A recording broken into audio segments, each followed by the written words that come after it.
बिस्मिल्लाहिर्रहमानिर्रहीम। अस्सलाम वालेकुम स्टूडेंट्स। आज के लेक्चर में हम बात करेंगे theories of origin of language के बारे में।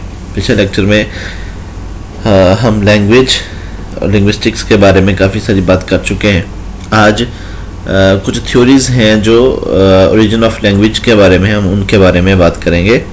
शुरू करते हैं जी। जो थ्योरीज हैं, सबसे पहला जो लैंग्वेज का यूँ कहा जाता है कि जो सोर्स है वो डिवाइन सोर्स है, यानी कि जो लैंग्वेज आई थी वो सबसे पहले डिवाइन सोर्स था, यानी कि आसमानों से खुदा की तरफ से ये आई थी। डिवाइन सोर्स में हमारे पास दो मेजर सोर्सेज, दो मेजर थ्योरीज हैं। पहली तो बिब्लिकल सोर्स है। तो in the book of genesis God created Adam and whatever Adam called every living creature that was named therefore, यानी कि बाइबल के मुताबिक जेनेसिस की किताब में ये लिखा है कि खुदा ने हजरत आदम अलैहिस्सलाम को बनाया और हजरत आदम अलैहिस्सलाम ने जो कुछ भी किसी चीज़ को बोला वो उसका नाम बन गया, और वहाँ से ये लैंग्वेजेस शुरू हो गई। दूसरा जो हमें रेफरेंस मिलता है वो है हिंदू ट्रेडिशन के बारे में। हिंदूज का ये अकीदा है कि language came from Saraswati, wife of Brahma, creator of the universe. Hinduism के अकॉर्डिंगली जो इस यूनिवर्स कायनात को बनाने वाला है वो ब्रह्मा है, और उसकी बीवी जो सरस्वती थी उसने ये लैंग्वेज वहाँ से आई है। ये हमारे पास दो जो सोर्स है, डिवाइन सोर्सेज मिलते हैं हमें, एक बिब्लिकल सोर्स और दूसरा हिंदुइज्म के बारे में। अब basic assumption of divine source theory, जो हमारे पास पहली थ्योरी है, जो डिवाइन सोर्स थ्योरी जिसे हम कहते हैं, बेसिक अजम्पशन क्या है? बेसिकली ये कहते हैं कि if human infants were allowed to grow up without hearing any language around them, then they would spontaneously being using the original God given language. इनके मुताबिक ये जो इस थ्योरी को मानने वाले लोग हैं वो ये कहते हैं कि अगर किसी इंसानी बच्चे को किसी ऐसी जगह छोड़ दिया जाए जहां ना तो वो किसी लैंग्वेज को बोले ना सुने, तो वो खुद ब खुद वो लैंग्वेज बोलना शुरू हो जाएगा जो खुदा की तरफ से उतरी थी। ये एक थ्योरी है जिसका कोई प्रूफ नहीं है हमारे पास, ये बेसिक अजम्पशन है, अज्यूम किया जाता है ये। अब इस जो थ्योरी है इसके अकॉर्डिंगली दो स्टोरीज भी मशहूर हैं। पहली स्टोरी जो है ये एक इजिप्शियन फेराओ की है। ये जो pharaoh, the Greek writers reported the story of an Egyptian pharaoh named who tried to experiment the two newborn babies more than 2500 years ago, यानी कि 2500 साल पहले इसने ये तजर्बा किया था दो नए बच्चों पर। After 2 years of isolation except for the company of goats and a mute shepherd, यानी कि इन बच्चों के पास सिर्फ एक चरवाहा था जो गूंगा था, और जो थे कुछ बकरियां थी उनके साथ ये रहते थे। The children were reported to have spontaneously uttered not an Egyptian word but something that was identified as the Phrygian word because meaning bread. The pharaoh concluded that Phrygian, an older language spoke in part of what is modern Turkey, must be the original language. That seems very unlikely. The children may not have picked up this word from any human source, but as several commentators have pointed out, they must have heard what the goats were saying. First remove the co-sounding which was added in Greek version. तो ये story में ये कहा गया है, ये जो फिरौन की स्टोरी है कि इसने 2500 साल पहले दो न्यूबॉर्न बच्चों को किसी ऐसी जगह छोड़ दिया था जहाँ पे सिर्फ बकरियां थी उनके साथ और एक गूंगा चरवाहा था, जहाँ इन्होंने ये कहीं से कोई लफ्ज़ नहीं सीखा था, तो इन्होंने ये बेकोस लफ्ज़ एक बोलना शुरू कर दिया था जिसका मतलब ब्रेड था, जो एक पुरानी लैंग्वेज का वर्ड था। तो इस फिरौन ने ये कंक्लूड किया था कि ये जो लैंग्वेज है, ये जो फ्रीजियन लैंग्वेज है, यही ओरिजिनल लैंग्वेज है। लेकिन कुछ कमेंटेटर्स जो इस पे कमेंट करते हैं इस थ्योरी पे, वो ये कहते हैं कि हो सकता है कि वहाँ उस चरवाहे के पास कोई और चरवाहा कहीं आ गया हो और उन बच्चों ने उससे लफ्ज़ ये सीख लिया हो। ये भी एक अजम्पशन है, इसका कोई पक्का सबूत नहीं है। दूसरी स्टोरी जो है ये किंग जेम्स की है। King James the fourth of Scotland carried out a similar experiment around the year 1500, यानी कि 1500 में इसने ये किया था कि the children were reported to have spontaneously started speaking Hebrew, confirming the king's belief that Hebrew had indeed been the language of the Garden of Eden। यानी कि इसने भी एक बच्चे को इस जगह भेज दिया था जहां वो कुछ ना सुने, तो उसने हेब्रू लैंग्वेज सीखनी शुरू कर दी थी। तो बादशाह ने कहा था कि यही लैंग्वेज है जो हज़रत आदम अलैहिस्सलाम की थी, द गार्डन ऑफ ईडन से। सो ये हमारे पास जो कुछ हमें मिलते हैं कुछ डिवाइन सोर्सेज और ये एक दो एक्सपेरिमेंट जो तारीख से हमें मिलते हैं, लेकिन हम वसूख से इनके बारे में कुछ नहीं कह सकते। इसके बाद नेचुरल साउंड सोर्सेज हैं। जो नेचुरल साउंड सोर्सेज हैं बेटा, इनके हमारे पास कुछ थ्योरीज हैं। पहली तो है नेचुरल एवोल्यूशन, इन्वेंशन या इमिटेशन हाइपोथेसिस है। दूसरा ये जो 5 थ्योरीज हैं, डिंग डोंग थ्योरी, पू थ्योरी, बो थ्योरी, टाटा थ्योरी और योहीहो हाइपोथेसिस, ये थ्योरीज हैं जो बेसिक थ्योरीज हैं, जो थ्योरीज ऑफ लैंग्वेज हैं। अब इन थ्योरीज के अकॉर्डिंगली ये सिर्फ, अच्छा ये भी याद रखिएगा कि ये सिर्फ थ्योरीज हैं, इनका हमारे पास कोई प्रूफ मौजूद नहीं है। कुछ लिंग्विस्ट के कुछ लोगों के अकॉर्डिंगली कि लैंग्वेज कैसे शुरू हुई होंगी, उन्होंने इन थ्योरीज को पेश किया है। सो जी पहला natural evolution hypothesis, human evolved a language acquisition device, the simple vocalisation and gesture inherited from our primitive ancestors quickly gave way to a creative system of language। यानी कि जो इंसान है उसने इवॉल्व किया एक लैंग्वेज एक्विजिशन का तरीका।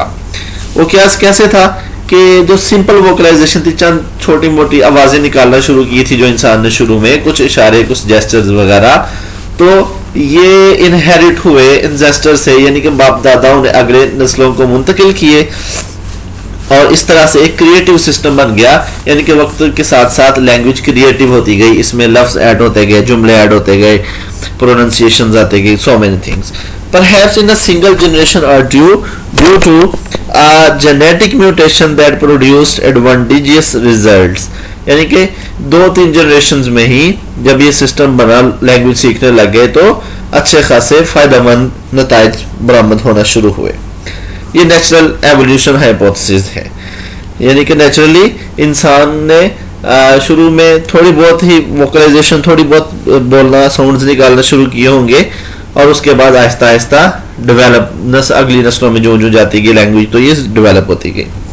One theory suggest this perhaps give Homo sapiens an advantage over Homo neanderthalensis whose vocalization were limited by a less developed vocal tract। यानी कि ये कहा जाता है, ये थ्योरी कहती है कि जो होमोसैपियंस है यानी कि ह्यूमन है, उन्हें ये फायदा है दूसरे जानवरों पे कि जो इंसान के ऑर्गन्स हैं, जो वोकल ऑर्गन्स हैं जहाँ से लैंग्वेज बनती है, वो ज़्यादा डेवलप्ड हैं दूसरे जानवरों से।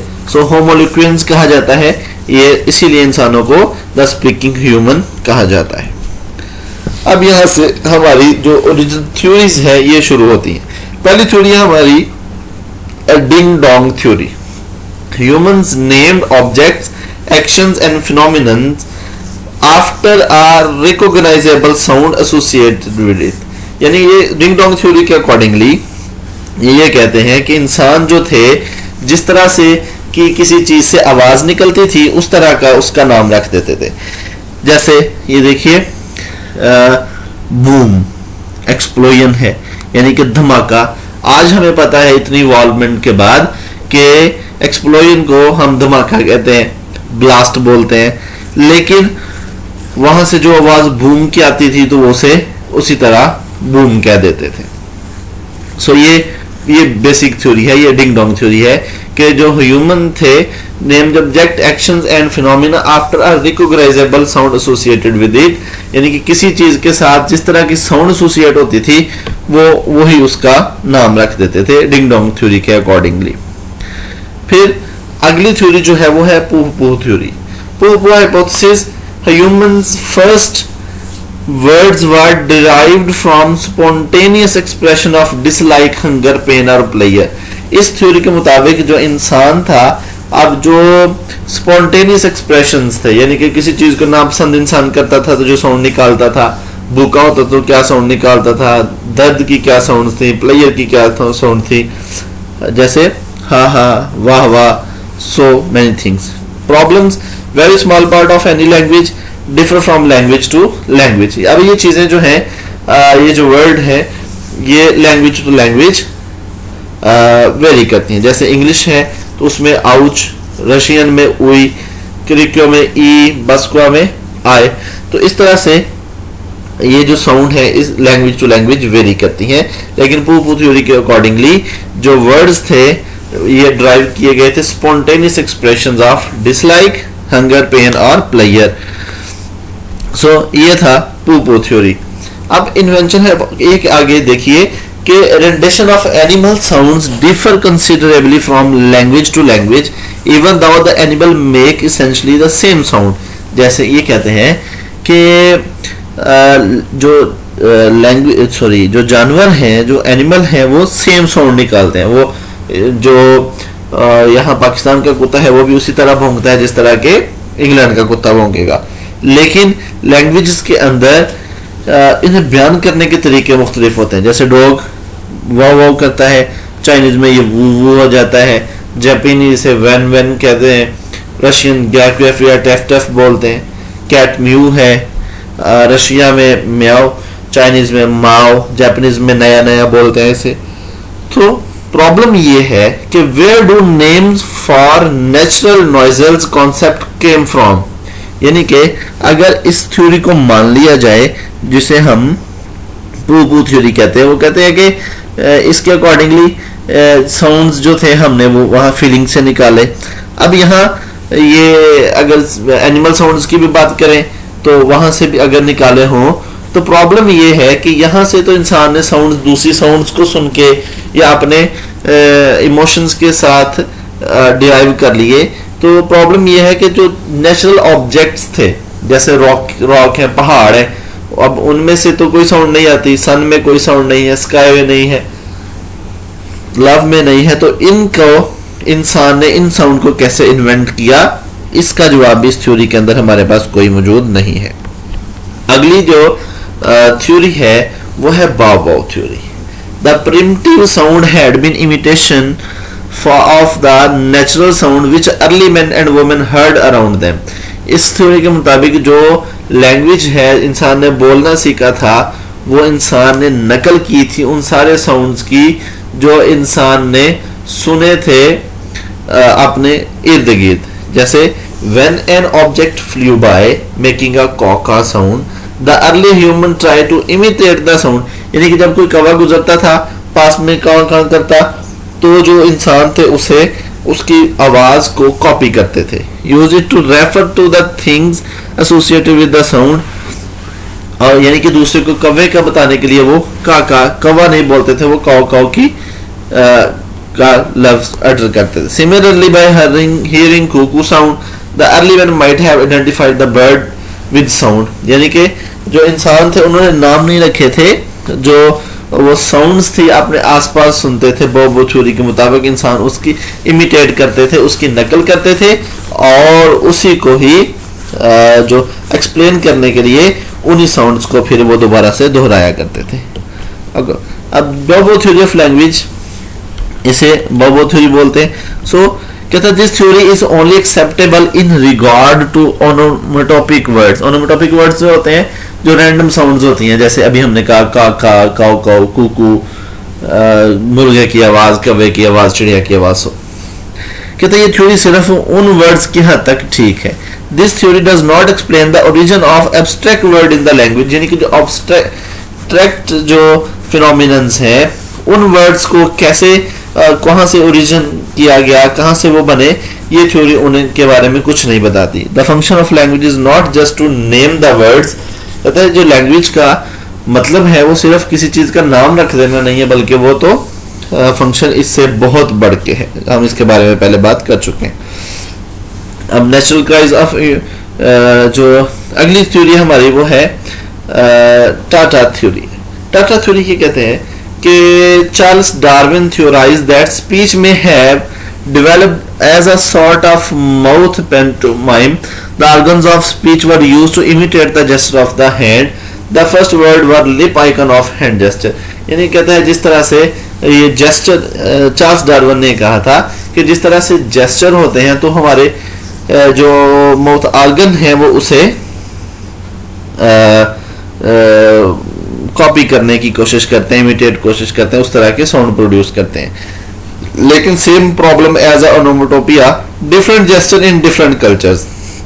लेकिन ये थ्योरी इसलिए नहीं सादिक आती क्योंकि मुख्तलिफ जेस्चर्स का मुख्तलिफ जो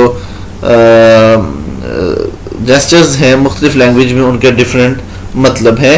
तो इसने खुद ही फिर चार्ल्स डार्विन ने ये कहा था कि ये कोई ख़ास थ्योरी इसने खुद ही डिनाई कर दिया था इसको।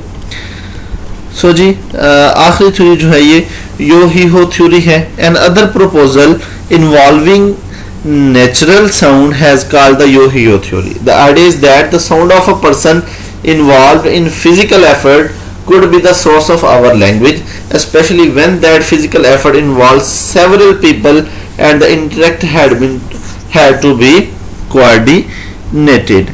So a group of early humans might have developed a set of hums, grunts, groans and curses that were used when they were lifting and carrying large bits of trees or lifeless hairy mammoths. ये कहते हैं कि जब इंसान जो था या early ages में था, बड़े बड़े दरख्त उठाते थे, बड़े बड़ी चीज़ें उठाते थे, तो वहाँ से इंसान ने जो है वो कुछ साउंड्स प्रोड्यूस करना शुरू की थी। या जिस तरह से ये आप डायग्राम में देख सकते हैं, मेमत हाथी को बोलते थे या फिर उसका शिकार करते थे, तो उस तरह से इंसानों ने शोर वगैरह करना शुरू किया था, वहाँ से साउंड्स जो थी ये प्रोड्यूस होना शुरू हुई थी। सो जी ये हमारी कुछ थ्योरीज थी जिनके बारे में आज हमने देखा।